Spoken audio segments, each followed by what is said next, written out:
Ó. Quer ver? Ele vai falar aqui, ó. Quando ele vai falar, você está ao vivo, quer ver? Quer ver? Eu quero falar que você está ao vivo e eu apareço lá. Você está ao vivo, apareceu aqui. Vai dar um tempinho. Olha lá, tá carregando. Esse aplicativo é massa pra você pôr no teu, filho. Olha lá, parece. É que o computador é demorado, né? Ó, tá vendo? Aqui eu posso sair lá. Fica vendo aí, tô gravando. Nossa, tá tirando já, né? Não, deixa eu mentir, não. Até meia-noite, né? Meu Deus.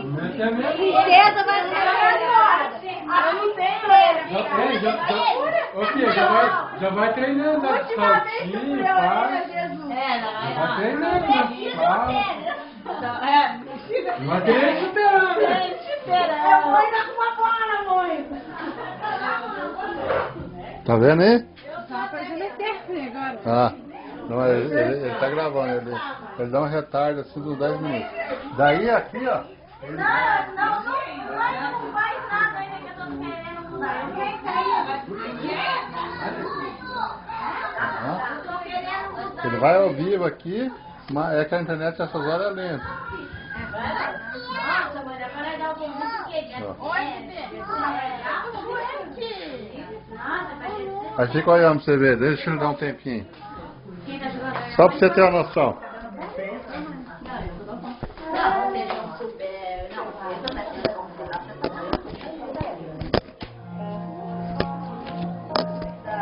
Ah, ele quer gravar.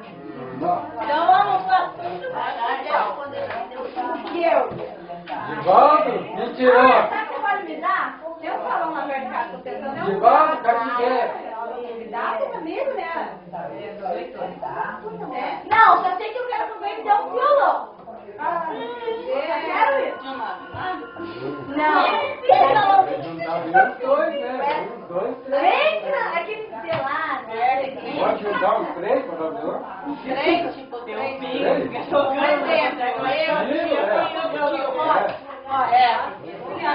Eu quero violão. Ah, pão preto, violão da mão. Vamos ver se você vai dar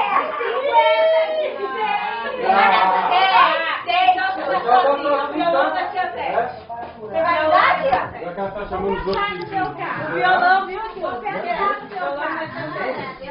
Entendeu? Então você grava aqui.